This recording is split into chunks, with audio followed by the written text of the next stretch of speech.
ఓం నమః శివాయ. శ్రీరామనవమి పవిత్రమైన వేళ యాదాద్రి భువనగిరి జిల్లా చౌటుప్పల్లోని అమ్మా నాన్న అనాథాశ్రమంలో జీవిస్తున్న అనాథులకు అవధులు లేని ఆనందాన్ని పంచేందుకు హైదరాబాద్ చైతన్యపురి నుండి విచ్చేసిన వి లలిత గారు మానవత్వానికి నిదర్శనంగా నిలిచారు. ముందుగా స్వామివారి సన్నిధికి చేరుకోగా శ్రీ పుణ్యలింగేశ్వర స్వామిని దర్శించుకున్నారు. స్వామి చెంత ప్రత్యేక పూజలు నిర్వహించుకొని ముక్కంటీసుని మంగళాశీస్సులు పొందారు.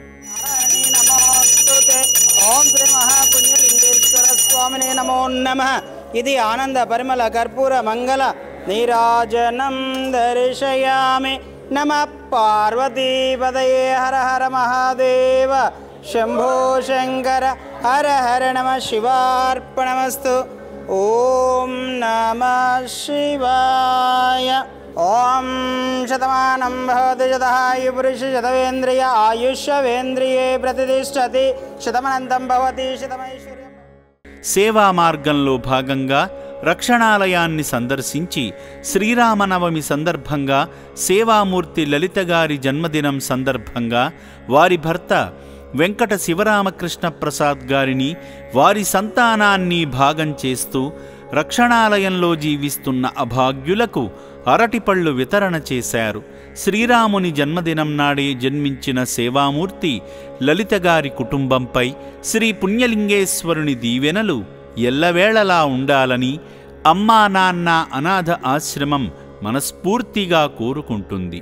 చెత్తకుప్పల వ్యర్థాలను తింటూ అనారోగ్యం పాలవుతున్న అనాథులను చేరదీసి రక్షిస్తుంది అమ్మా నాన్న అనాథ ఆశ్రమం.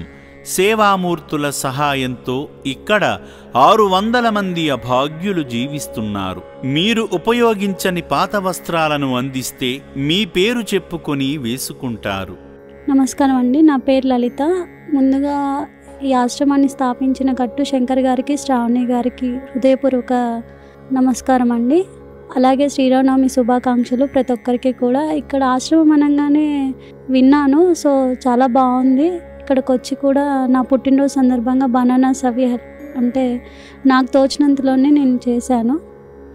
చాలా చాలా బాగుందండి. ఇక్కడ 600 మంది ఉన్నారు. అంటే మనకి ఉన్నంతలోనే ఏదో విధంగా కూడా మనం హెల్ప్ చేయొచ్చు. అది వస్తురూపేనైనా కానీ, పాత బట్టలు కానీ, సరుకులు కానీ, ఇట్లా ఏదైనా కూడా హెల్ప్ చేయొచ్చు. ప్రతి ఒక్క గడప నుంచి కూడా అంటే మీకు తోచిన సహాయం ఎంతో కొంత హెల్ప్ చేయండి. ఇక్కడ చాలామంది ఉన్నారు. ప్రతి వాళ్ళకి మనం ఒక పునర్జన్మలాగా సహాయపడదాం.